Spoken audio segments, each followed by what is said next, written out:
longer to download Right. if you've got recording and transcription. So how do I do? Just close that pane? Yes. Yeah, then stop transcription underneath. If you go back to the three dots onto more, and then Right. just underneath where it says stop recording, it'll say stop transcription. Okay, There so you we're go. now only recording. Yeah, so Yes. yeah, let's just generally talk about that. Yeah, so what we were saying was, you know, that there's no, like, there have been, you know, I mean, there've been some great pieces of literature, for example, you know, I don't know if you've ever read a Christopher Isherwood, A Single Man. No, Which I've not. it's a beautiful study, and in fact it was made into a film with Colin Firth, a beautiful study of grief, you know, of a gay man losing his partner in about the 30s, 40s, something like that, and where it was completely not acknowledged by the family that the guy who died had ever been in a relationship. So the single man who was sort of left, you know, one day he disappeared, died, I can't remember now in what circumstances, like a crash or something, and I'm then assuming the hospital then didn't grant access and all that other stuff. all that stuff. And it was a Wow. beautiful film, actually, exquisitely filmed. So if you ever get Yeah. the opportunity It to see reminds me that. of that's a very similar part of our health board's diversity e-learning. There's a case that you would read along and suggest what they could have done better. And it was a gent who was in a homosexual relationship, and the mother was the next of kin, not his partner, and the mother wasn't happy with him being a homosexual, so they denied the partner access to him while he was dying and things like that. Yeah. Hopefully that isn't a common experience, but that's what they use in the health board for diversity training. So it's interesting because they might have taken that example more so from that film and book actually then than I would have realized, because we were saying about how there isn't one standout that I can think of right now, for example, book on queerness and working with people who exist on that kind of spectrum of queerness, not so much in the binary of homosexual, heterosexual, or cisgendered or transgendered, who we're kind of in the middle of that, in the spectrum of that, in the beauty of the diversity of it. I'm trying to think of the books that I have read. I've read quite a lot, so I'm trying to think what would be quite most helpful. There was a book called "We've Always Been Here," which is about not just it's very specific. It's not just about queerness, but it's about queer Muslims. So that's why it was really impactful when I read it, because I remember thinking that it was even more of a hidden world that wasn't being spoken about, but it is specific about queer Muslim experiences. So that might bring back race and queerness. Do you recall the author there? I'm sure if I Google it, it'll come up anyway. I remember their surname being Habib. I can't remember their first name. Habib? Or Habib or Habib. Yeah, so can't remember, unfortunately, it eludes me now. But I remember that one being quite impactful just on the real life kind of account of it too, of the experiences. Then I think there was, because there's a lot of Pride Month books that go around, books around diversity, equality, and inclusion and culture. And one thing when I've been reading around on my library and building to my own personal library, I suppose, is there seems to be a specific thread when it comes to queerness that brings in diversity and inclusivity into the literature. It's rare, unless you're looking at specifically like queer psychology. It's rare that it's not really packaged in within, and this is how you are an ally in the workplace, if that makes sense. It seems to come with like a second agenda about how we should be more inclusive of people, which is great. But I suppose there might be a gap, or harder to find kind of in the mainstream literature around just what it is about, what is queerness, and who these people are, who we represent, and where we come from. There's a lot of, similar to how we've had whitewashing in the past, we've had queer washing in history. So there's a lot of been underground, isn't there? So it's not so out there, but I'm sure you can find some. I mean, for me, it's been novels like, I don't know if you ever read, I mean, and this is, again, old foginess coming out, right, which is Edmund White, A Boy's Own Story. No. And the classic, he was a classic American sort of gay writer. So if you ever look him back, you know, he would have been writing in the 50s and 60s. Oh, wow. And I remember him in one of his books sort of saying, you know, it took me I think it was something like $10,000 in those days, which was a lot of money in those days, to you know, to fight in therapy to finally come to terms with the fact that yes, I was gay, sort of thing. You know, he spent $10,000 wow. to finally sort of confront the fact that, well, actually, yeah, you know, I'm gay, sort of thing. Yeah, it's a lot of money to spend on therapy, and I can't recall actually if his therapy was such that it was supportive to him or it saw it as an abnormality, you know. Now that I cannot recall. That's a really interesting thing in itself as a concept. When we're working with people who are queer, how are we working with them? What's the agenda? What's going on behind that? It's not just about transgender people, it could be sexual orientation people, but it's the lens of which we are talking about their identity. I think because this links to, I think, one of the questions you'll be asking me later, I think from when I looked, was about kind of what aren't we saying actually, and what kind of in the workplace, specifically in supervision, what common tropes have I experienced which are they kind of make you wince. And one of them is that sometimes people work with people as if it's a pathological experience. They're here to fix them, you know, and cure them in some way, which always makes me shudder. And something you just mentioned there kind of reminded me of that. This idea of I didn't know how they work with that presentation. I think historically, maybe for that gent back in 30s, 40s, 50s, it would have been most likely pathological. Certainly in the DSM categories, you know, the psychodynamic models, to their shame, would have called homosexuality an abnormality. And that was in DSM until we need to know the exact date there, but that would have been well into, I think it was 1989, I want to say. Right. But I could be off there. It's been a while since I've dipped into that part of my brain. So we can check that out, because I think that would be good to know, because it's, you know, comparatively recent. Like, that's in our living memories, isn't it? Yeah, if that is the case, it's like 4 years before I was born. Yeah, and I was born into the generation of the in-between generation. We weren't quite liberated in non-binary. Gender identities didn't exist. Very much so, nor did a healthy homosexual relationship, for example. You know, it was still demonized. So I was brought up in the generation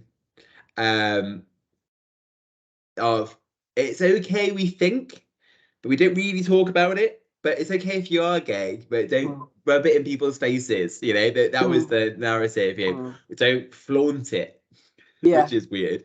But it's actually, I was wrong. It's 1974. Homosexuality was taken out, as the word homosexuality was the diagnostic code for identifying as homosexual. However, it still remained in there for individuals who were then distressed by being homosexual. So it was still in there until 2013. Distress over one's sexual orientation remained in the manual under different names until the DSM-5 in 2013. So that's scarier. It seemed more recent than I realised. But they didn't have the word homosexual as a bad thing in there. But distress about your sexual orientation remained.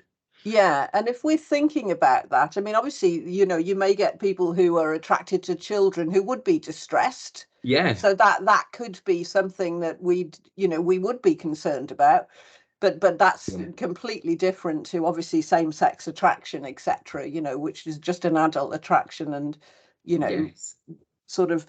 But the other thing I was thinking that made me think about, you know, just sort of living history. And again, you know, Dirk Bogarde, the famous actor. I don't know if you've sort of seen some of his films. No, I'm not familiar.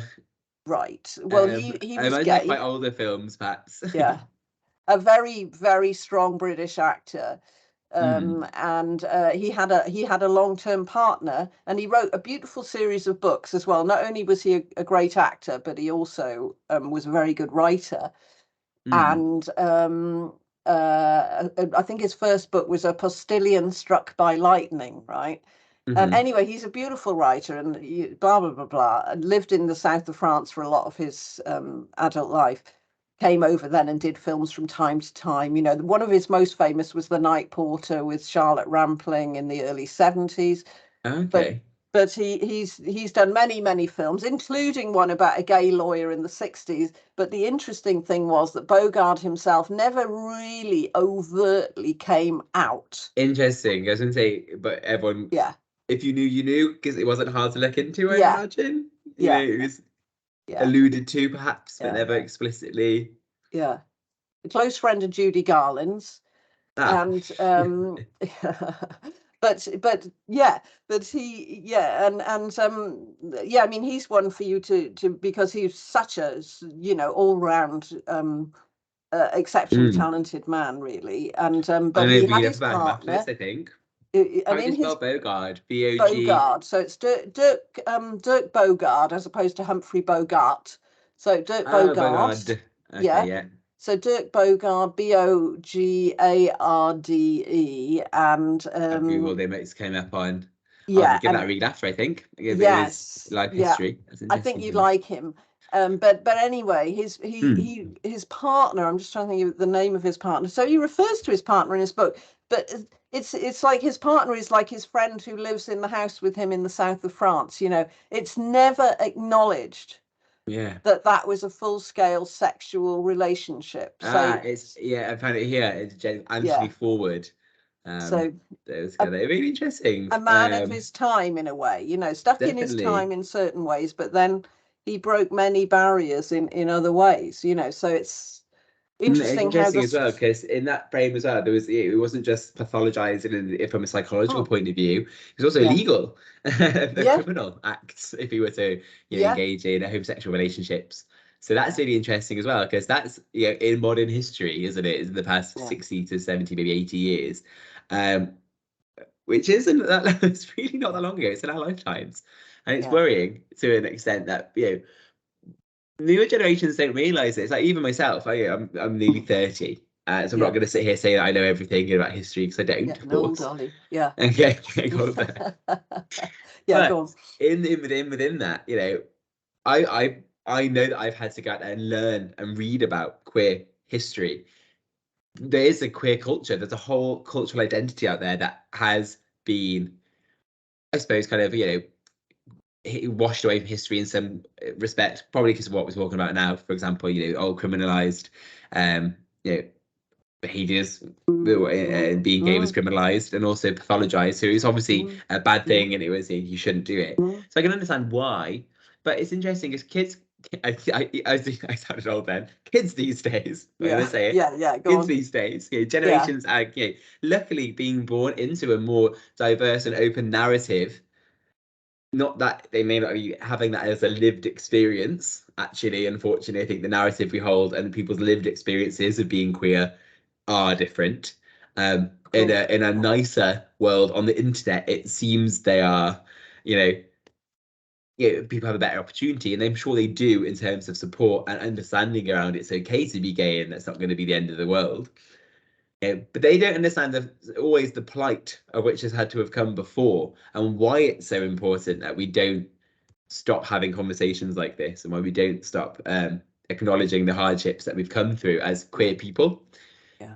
And that's just one thing I think is quite impactful, and that's why it's important to be read up, I think, in some capacity of the changes and where we've come from. Yeah. And if we look at think of the experience of, say, footballers, we've had some rugby players come out, haven't we?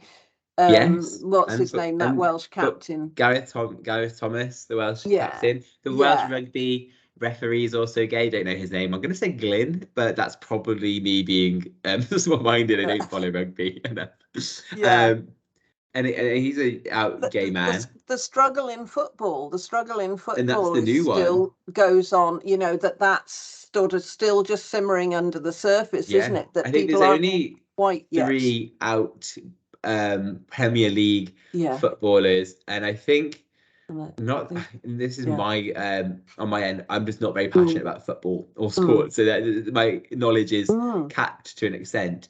From what I think I understand, what I know is that of them, one was, of those three, I think one was quite like bullied and harassed in some capacity for his identity, and had got a pretty hard time, because I remember other footballers were coming to his aid as allies, saying they were proud of him for showing bravery and all this. And I think it was the fans that were like, not having a effeminate footballer, not looking up to him. He's not the role model that footballers should be. These kind of ideas. Yeah.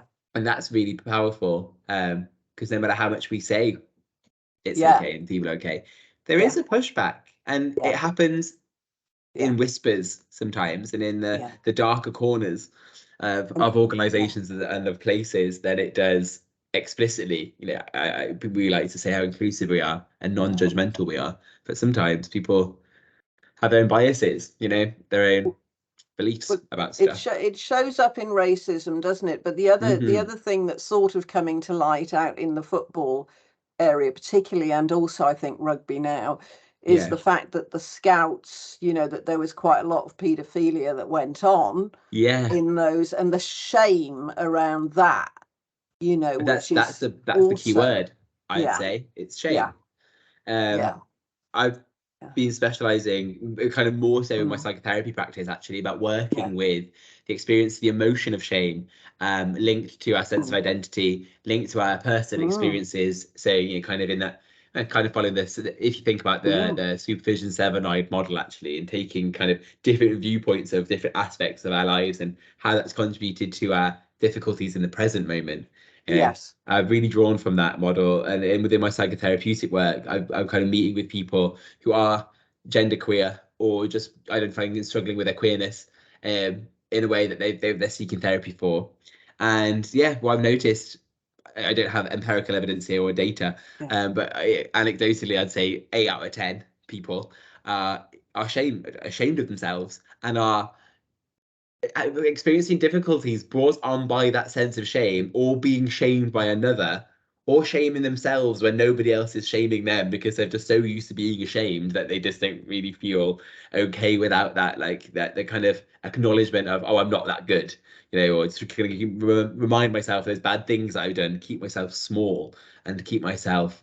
I imagine it's safe, because it's like that kind of path of least resistance, that idea of, if I keep my head below the behind the firing line, I can't get shot. This kind of idea. Keep myself small, keep myself safe, keep myself in boundaries, keep myself doing the right thing.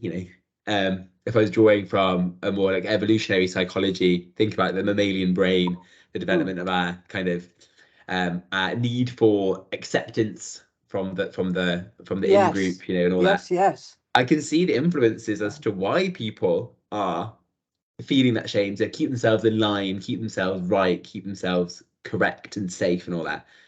This is really interesting, because in a modern society where we preach more than that, there seems to be a gap in our like evolution here as gay people and queer people, I'd say all kind of oppressed people, is they're not given that opportunity to, self-authenticate and rise and grow and all that stuff, because we're keeping ourselves in boxes, because we don't fit into the binary, because we don't fit into what we were being taught is correct.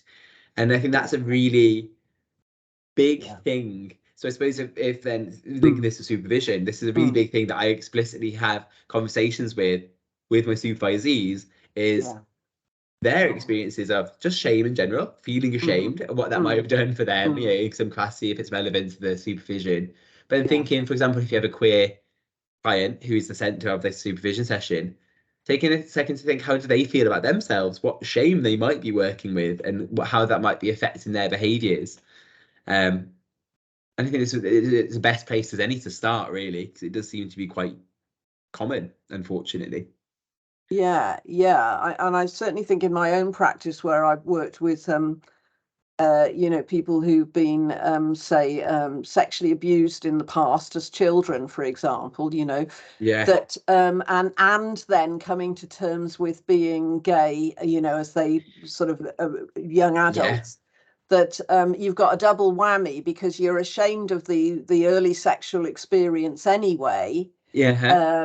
And although that might have been a mixed bag in one sense, because on the one hand you know it's out of your control and you're sort of being abused. On the other hand, you might also have feelings for the person, and so it's not a wholesale awful experience, you know, but at the same time it's not quite appropriate either. And then you've got to, you know, sort of work with that, and then come to terms with, you know, it complicates. I think it can make it more difficult. To process all those experiences and make sense of the relationships you had, who you are, the relationships with the people. Is it okay? Am I a good person now in line with those experiences? And on top of that, the personal shame that comes with it is so multifaceted. Well, it can be so multifaceted, I think, but similar. And I think a wise practitioner, a wise supervisor would be will be doing well to take a step back and to take into account just the multifaceted presentations of, it might be shame or someone's experience with their identity, as to not make assumptions and as to not further collude with that idea, you know, of right or wrong, and putting value and apportioning value onto people and their experiences, especially in line with their identity. And similarly in my work, it's usually not always. I've had a few that are quite clear cut, you know, kind of I more the younger generation actually going, you know, this is how I identify, but I didn't know what's the best way to come out, for example. But usually, unfortunately, in my psychotherapy, it is kind of combined with people's experience of assault or being beaten, neglected, rejected, so developmental traumas, relational traumas, or explicit like assault trauma or sexual assault trauma is more common, unfortunately. And it's interesting because I think when we think about pathologizing people's experience, I can see why historically and maybe naively we would have put people who identified as homosexual or just queer in general as some sort of struggling with their mental health, because it would have come alongside with another negative experience which was causing them ill mental health as well as that. I think it was then they were kind of being charged the same brush and put together as a cause and effect, when actually they're just unfortunately correlational. And I'm sure they're causing difficulties in their own respect. But it's about work on that. I'd say it's about working with the person, not with the presentation, if that makes sense, not with what you think they are.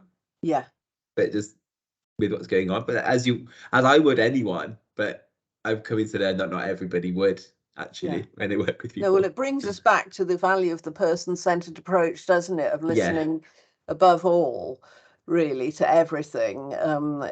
You know, because in that sense, then you get the bit without jumping into an over early formulation that may not be at all helpful.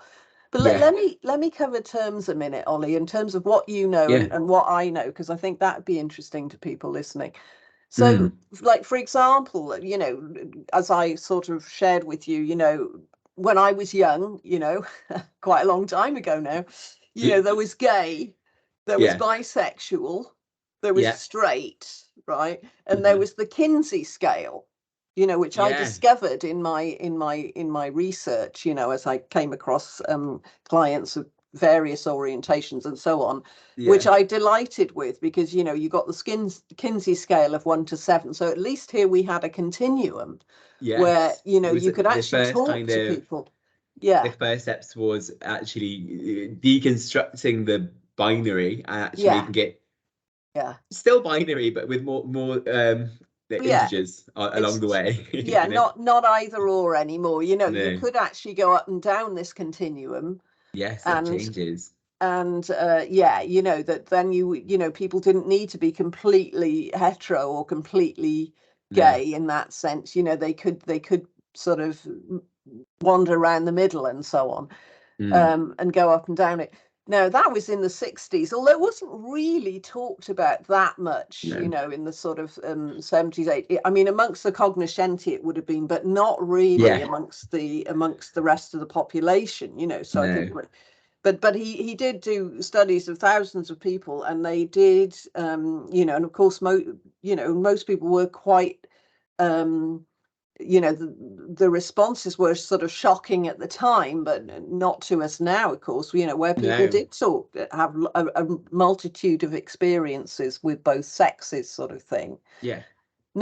Now, okay, and I've talked quite a lot about the word gay, and you've sort of come back in our conversation with the word queer. So I'd like to know what's the difference, if any, you know, but you tell me between our understanding of, you know, and I'm thinking of Russell T, what's his name, you know, who did the Queer as Folk on telly and that kind of thing. Love that.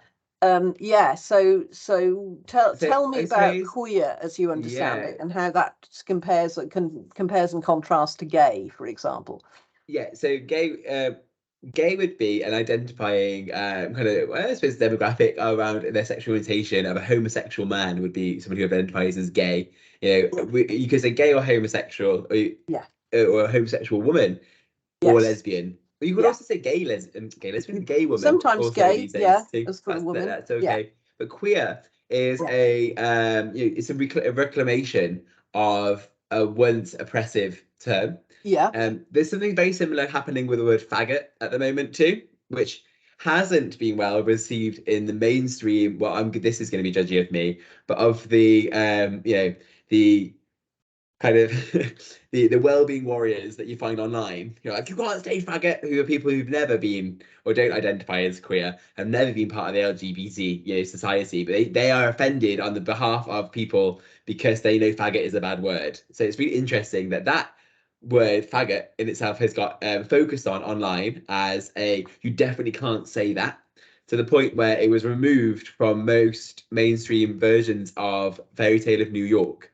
On a Christmas song now, they say you're cheap and you're haggard, as opposed to you cheap lousy faggot, which I find one part of me is annoyed as my activist part of me. Another part of me, the more psychology part of me, is really intrigued and curious by that, and societal level, what that's all about.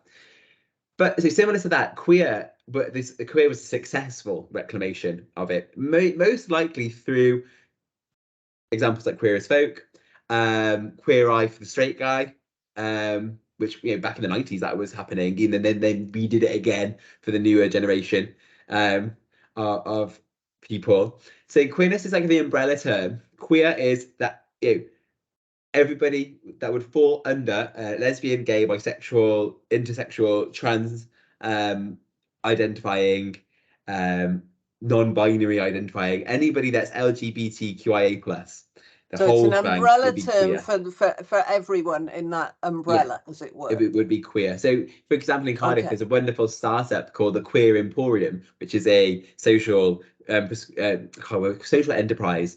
So essentially, they're funded to get the good word about LGBTQIA plus thing, and they went for use the word queer as it kind of encompasses everything, and that's what the modern literature would do. Like contemporary literature would also use queerness and being queer as opposed to being gay. And then the difference is gay would exclude people who don't identify as being gay, but everybody's queer under that, if that makes sense. Yes, I get you. So it's just a more encompassing term.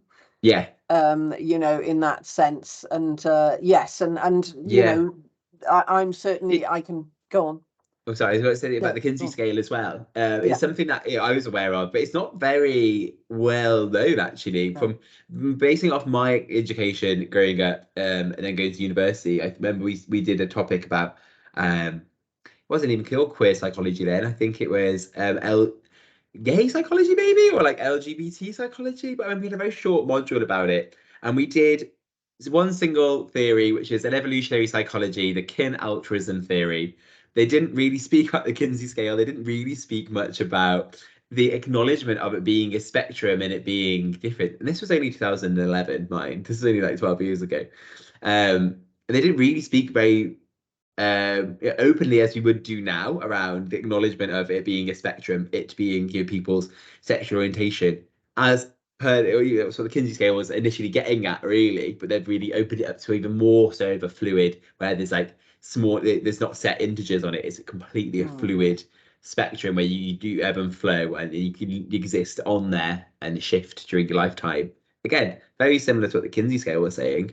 However, I'm aware that they don't use the Kinsey scale as much now, as it doesn't fully capture the complexity and like the nuances of sexual behavior and attraction. It assumes and generalizes more so. Because it does have that binary thing of, well, oh, you have to fit in a box somewhere, where we have moved away from that.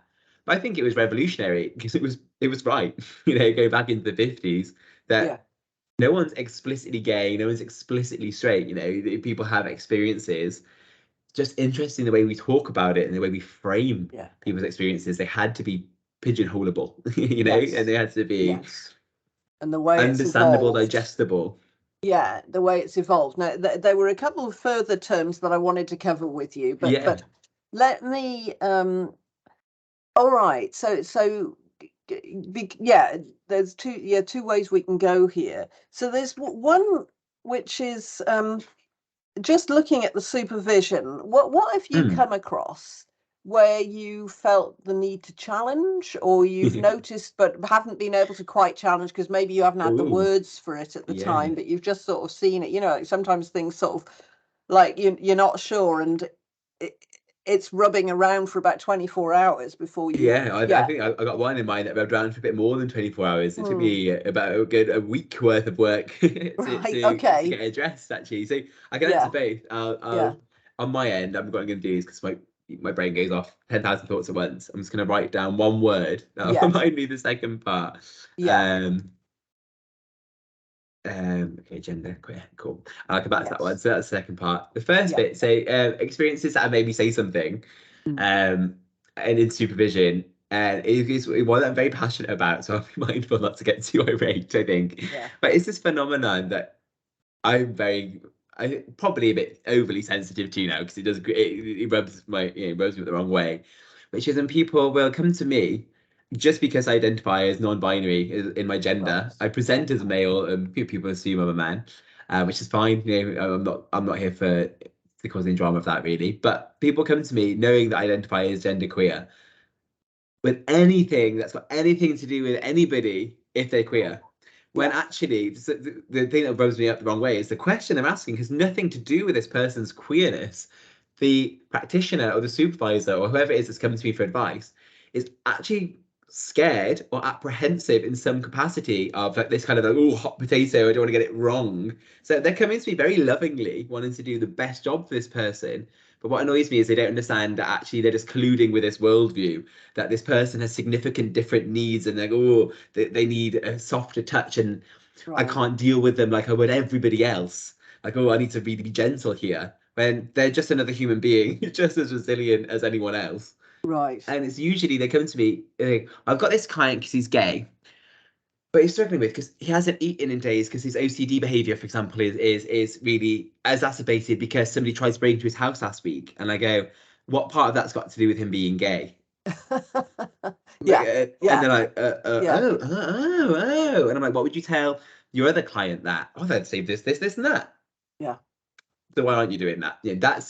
That's one example. And I am very passionate, and I always challenge on that. I always say, so why have you come to me? That's my first go-to. And I give them a time to think. Then I'll answer the question because I want that person's needs to be met. But I'll challenge on that. And that leads me to my second point, which I wrote down, which is in line with this. It was when I was working in the last place I worked as a therapist, I was getting referred only anyone who presented as gay or queer. We're getting booked in with me as a precedent, with a very loving idea of, Olly will work with them best because he is also gay or he's also a queer person. Which actually resulted in some people waiting longer than they would have needed to have waited, because they didn't have to be seen by me. They could have been seen by anyone, because they're just human beings, they're just anyone. To the point where I gathered kind of evidence of this and kind of took it to my higher ups, my line management, and essentially had sorted out through the people who were making the decisions on booking in the clients. Kind of had to do a training session with them. Delivered a morning worth of diversity, inclusivity, but specifically about and challenged them on why are we doing this, and also help them to clarify a procedure that would be why we don't expedite or hold anybody's needs. You know, we only a primary care service and we get people to be seen. We're not a specialist service. Yeah. And address it that way. But it took a while for people to understand where it's coming from. Initially, the higher up managers were like, "Well, it's great, isn't it?" And I go, no, like you're missing my point here. I'm glad these people are getting their needs met, and I'm so glad you've got the faith in me. If you were black, let's just refer all the black people over to you. You know, so that's what it feels like. You'd laugh out loud, wouldn't you? Really? You'd be like, "Oh, you can't do that." It's like, so you're going to understand everybody who's, you know, that's like what proportion of the world is that? You know. Exactly. I don't understand every gay person, and I don't like every gay person because I don't like every person. You know. It's absolutely just the beautiful, diverse nature of life. An estimated sort of 20-25, but I mean, depends how you look at things anyway, of the population sort of thing. Well, exactly. And then also, what I think would have been relevant would have been if they referred to me because of my specialism, working with like innate shame and the complications that can bring people in their day-to-day life and their emotional well-being, their relationships, their success at work, their behaviors, and all that stuff. Bang on. But no one was screening for that. You know, there wasn't a clinical rationale for it in that way. So I'd say that's as you see, my biggest bugbear at the moment. It really makes me angry, actually. Either tiptoeing round sort of queer issues, you know, and you know, too tiptoey, or you know, a bit too referring, you know, wholesale referrals. And kind of like this energy, hands off. It's like too hands off or too tentative with the hands on. It's like just treat them like you would everyone else. And also learn from your clients. You know, learn from you. Get it wrong. You know, but have that open conversation so that the client tells you, no, you know, no, that isn't how it feels or whatever it is, and you learn. You think, oh shit, are so afraid of being wrong and upsetting someone. And it's an interesting one because I say to people, you know, so this is another thing I suppose it makes you angry, if anything, in our work, even my supervision and in my psychotherapy work. It's normally if I get like group supervision actually, or when I'm supervising my groups of PHP staff, we do group supervision. People will come, you know, with this idea of, well, I don't know what the answer is, and I don't want to get it wrong. I don't want to say the wrong thing, so they won't. For example, a client stick their neck out. Yeah, they won't stick their neck out because I got one in my mind. Group supervision just before Christmas. Actually, I had one of my staff come. They gave me the scenario and the thing, and they said, you know, and their partner. So this client's partner was, you know, allegedly abusing this partner in either financially or there was like coercive control in there, so we were a bit concerned. They were like, you know, what should I have done? So it's like, also tell me how much you know about the partner. And because the client had used the word partner, the staff member had assumed that they were LGBT or gay or queer in some capacity, or it wasn't a heterosexual relationship. Oh right, that is a common trope, that if you people would say partner because we're afraid of being shamed and outed if I say, oh, my boyfriend, and you're a man. So we all say partner. It's like a little don't ask, don't tell kind of, you know, my partner. But because of that disclosure, my PHP, and I was quite fairly wound up by this and did call them out on this after and challenge them, didn't feel they could ask about the abuse or the specifics or the demographics of the other person in the relationship because they didn't want to upset anyone or offend them. Which actually was more of a safeguarding concern because I don't know the ins and outs and the depths of this abuse that was being alleged that I was more concerned about. Not so much that, because it goes back to, this is really getting extremely political, but I'll say it. It goes back to the Jeffrey Dahmer experiences of his murder victims, where the police, when Jeffrey Dahmer's second victim escaped, the police found him naked, handcuffed, afraid, in the streets of America, but because he was a gay, he said, you know, me and this man were doing these things. They were like, oh, not my thing. You know, don't want to touch that too hard. Don't upset anyone. So they took the gent back to Jeffrey Dahmer's apartment, where he then killed and ate him. So I'm not saying it's the same level, but it's the same concept. We are too afraid to challenge and to be accountable and just to be and to hear about a gay world. Actually, I had to then ring this client and set an appointment up for them so I could safeguard them. Yeah. And it turns out they were in a homosexual relationship, and it turns out they were being abused, and we needed to put some things in place. Right. But the fear of the stigma that is still there. Yeah, it's sort of like a bit like, oh, that's a domestic, it's nothing to do with you know me. What those gays are like, you it's know, this energy again. Yeah. Sort of, as you say, hands off, tiptoeing, not really getting hold of it. Yeah, and being afraid to hold it. What's the worst that can happen? You're not going to catch it. What's going on here? And are you in a relationship with a man, a woman? Who what's going on? And I need to know the specifics of it, because so it's that as well combined. I think all these points do have they do all kind of link, don't they? Really, it's that kind of unwillingness to hold and be with queerness in its purest form, really. It's just and just to ask, and we don't want to assume, we don't want to get it wrong, which actually can be more problematic than anything, because we're not asking. Because I mean, that brings me back to the sort of nature of counselling, where I would sort of say, talk about the 1 foot in, 1 foot out. So you've got the 1 foot in, which is your empathy and all that sort of stuff, but you've also got the 1 foot out, which I call the slightly skeptical foot. Which mean, and that's the foot that asks the factual questions, like what really happened, how old were you, what do you remember, and it sort of squares up the facts with the feeling and fantasy, and then let's see where we are, sort of thing. And it makes you, so you can understand it grounds it in experience too. And temporally it grounds it too, so we then get hold of it, and a lot of more feelings come out when you do that, of course, but also but that's the point. we do get hold of it. We get hold of it. So that's what I'm hearing you saying, really. It's too much hands off. I do hear a disproportionate amount to what other people would hear, because of the networks that I hold. Of course, I'm quite embedded in queer culture in the health board, but also in my personal life, and in my professional life. And so I do hear more from queer people who have had negative experiences with health professionals, supervisors or counsellors or GPs, medical professionals.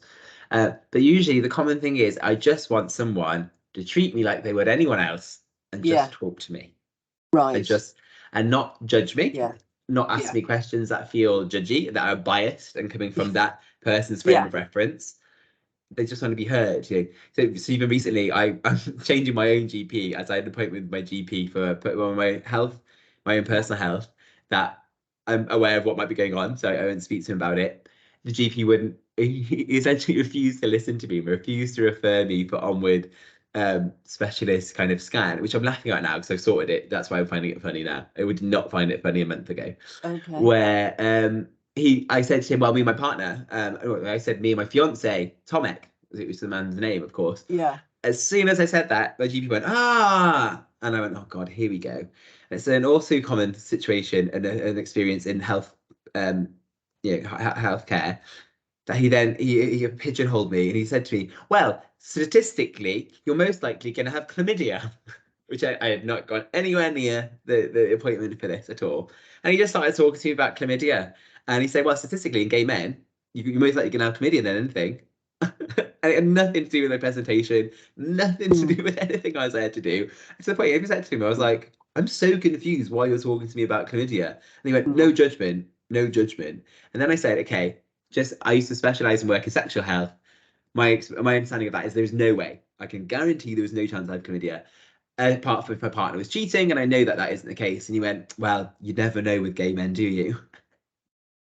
Come on. I know. And I was like, so I'm not going to get too much in that, because I'm mindful of the time, and I do want to answer a question around what you mentioned earlier to me about kind of being sex and gender, and the words transsexual, for example. So I want to get onto that shortly, so I won't take too much more time.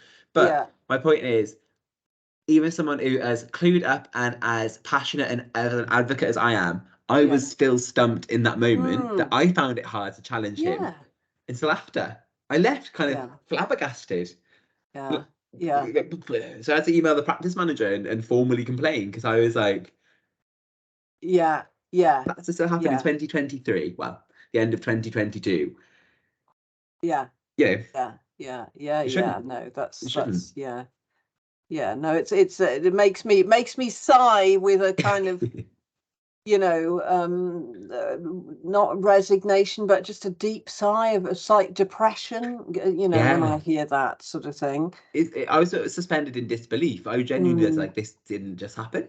Yeah. Did it? I was like, giving him the benefit of the doubt. He obviously meant better. He didn't. It got worse from then on after I complained. Dig deeper. His ego got involved then. And I was like, what? So I had to say to him and the PM, practice manager, sorry both, I don't want to keep on debating this with you. That's not my intention. Just send me for the scan, and they did in the end. But also, I'm just mindful, I do have to make a move in 5 minutes, unfortunately. So before then, I do want to answer. You emailed me and asked me about the change in the narrative and the way we speak about sex and gender.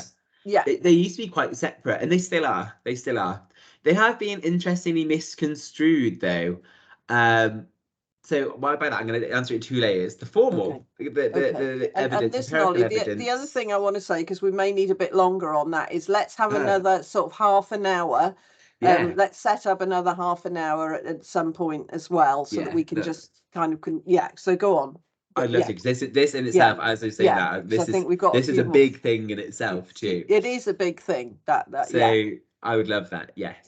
So with the formally, empirical evidence and contemporary research would suggest that, and it is the case, that gender is your felt sense of identity of it being more masculine or effeminate on a scale, on a fluid spectrum that can shift.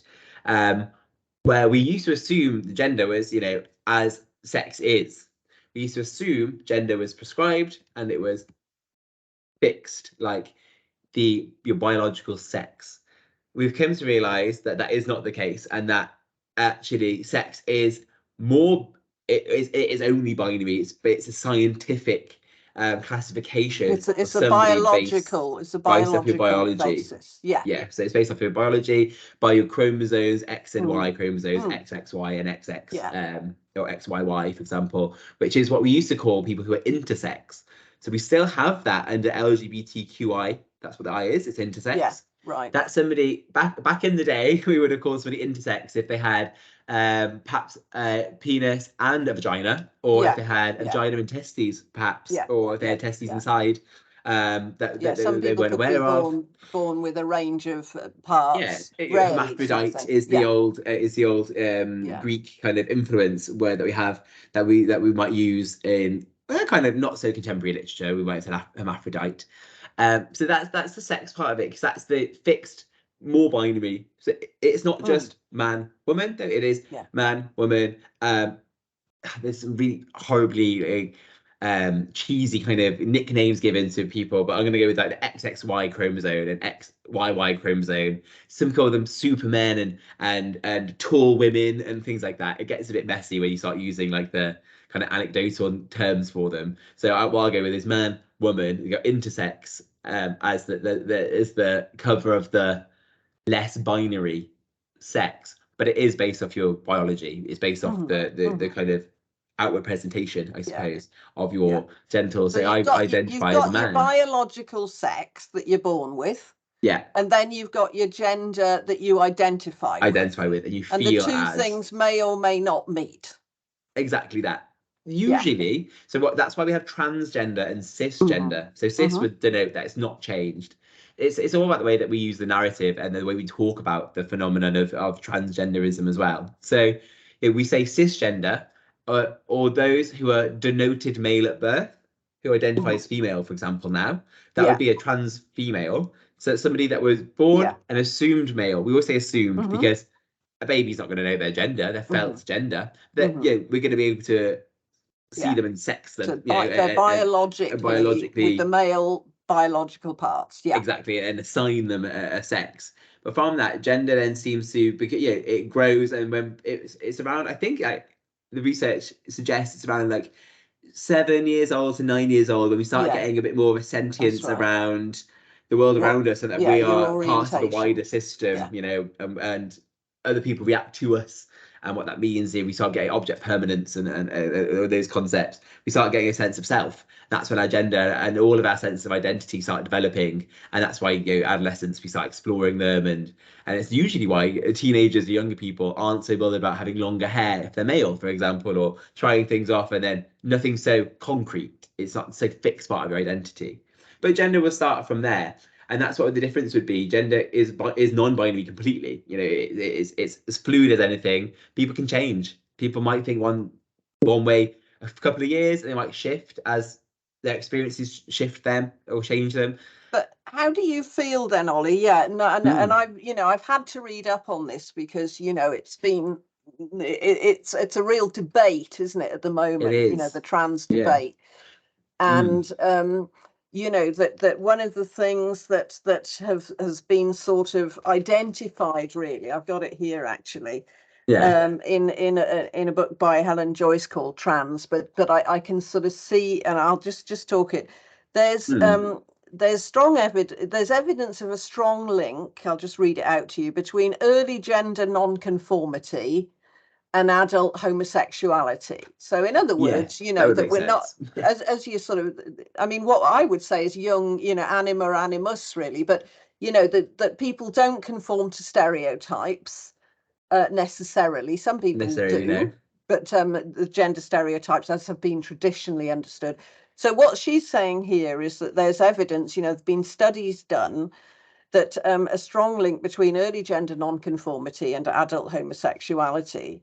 However, instead of watching and waiting, the gender clinics are a bit too eager, right, to sort of channel people into some sort of pathway that then where, if you like, say like a traditional sort of tomboy girl, if you like, who sort of, oh, am I really a male? And then you sort of channeled into this pathway, right? And before you know it, I love this. You've sort of had your stuff lopped off or whatever, and then like when you're an adult, well, actually, but now what? I would have been a lesbian. I might not want to do that now. I would have been a lesbian, and I would have been quite happy to be a lesbian, sort of thing. And it's interesting. So this is something that I'm actually quite passionate about, that I speak about, and sometimes I do rub up my trans identifying friends the wrong way.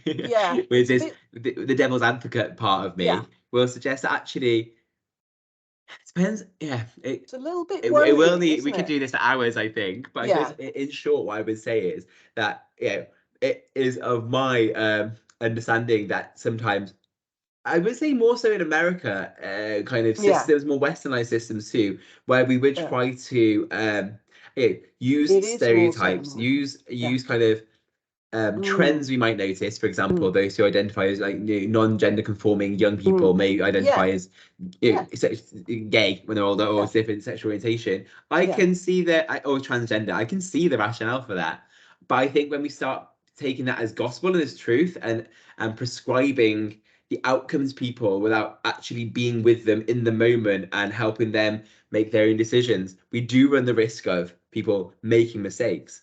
I was making mistakes. I've actually read, there's 2 known that I know of accounts of people saying that they are now transitioning back to their original kind of gender identity. And the trouble is with that surgery is there's no coming back from it. For example, if you have it as a male, you can no longer, have children, obviously, and that sort of thing. And you can't put it back on. You're sterilized. That's it. And that's a really interesting thing, and that's why I think there is a layover between pathologizing people and also but valid experiences of formal mental health, like diagnosable mental health experiences that are then misconstrued as a presentation of someone's gender. For example, if we had somebody who was not deemed with capacity, who were under a section in this country, let's say 15, 16, for example, they could be, and they were well, I want to transition. There's no way that they would be allowed to do that. Say, oh well, you haven't got capacity to make that decision, which is really interesting, because actually somebody may not have that capacity, but they might see their assume masculinity or assume femininity as a bad thing, but that might be actually in line with developmental trauma or something. Exactly. Or just societal. I mean, I remember working next to somebody in a factory when I was doing a casual job, Olly, and this girl was mixed race, you know, and she sat next to me and she said, "Oh, I hate black people." And I remember looking at her thinking, what? I don't really get that. And saying something inane back because I was kind of shocked. But realizing, you know, I thought about that comment many times over the years, you know, it's how we inculcate the hate that society, how she had so inculcated that she hated black people. And I think that people can do that with sexual orientation, you know, that even though as a society it's called internalized homophobia. You know, a lot in queer culture literature, you know, and again in research evidence and proper research, you'll come across the term internalized homophobia, which is essentially that. I've got some fantastic gay friends, married for years. They're in their 40s now, and they were growing up in the early 80s, into the 90s, you know, when they were kind of coming out in their teenage years and how experience is. And they are probably the most homophobic gay people I've ever met in my life. Really good friends of mine. But one of them specifically, he is so quick to judge and be homophobic. He'll say things like, "Oh, look at that fucking puff." And I'm like, what are you doing? Like, what are you saying? And when we first met, he did not know how to take me because I'm so comfortable and outwardly queer. I don't care. Like, I will wear women's, stereotypically women's clothing if I go out sometimes. I'll wear men's clothing. I'll wear makeup. I don't care. You know, it really doesn't bother me. It fulfills me. And he didn't know how to take me because of that experience. And he used to always say, "I hate gay people. I can't stand them." But it's because he had been so downtrodden, and he still, you know, he has been. He's still living with this experience. Yeah, he has been so. The hate, Exactly. And in a more extreme experience, he might have tried, for example, conversion therapy. He might have tried to fix that thing that he hates about himself. Exactly. Where that's a whole other. Because we none of us can say, can we, that we're not racist on some level because of what we've inculcated in on a societal level. Sometimes what we learn. Yeah. This actually does remind me of a fantastic book that is called Not the Binary. No. None of the above. It's about the binary, above the binary. So it's none of the above. Okay. And I cannot remember who wrote it. Well, that's probably a sufficient title. I can Google that. I remember it's a pink. It only came out this year. It came out and it won. Oh, good. Up to date. It came out 2022. And it won awards. I can't remember what the awards are now. Sorry. Okay. But that's good enough. I can get that. Yeah, and I would recommend that. So essentially, it's a trans person, and it's a kind of gender study book around their own reflections of the toxic nature of the gender binary and what that has done for people specifically, but also society in general. That I think that would be a fantastic read. Okay. So, and unfortunately, I do have to make a move. Yeah. The people in the meeting are like, "Are you coming?" That's great. Well, let's both. I'm not sure how let me just show. I stop recording, right? Yeah, sure. And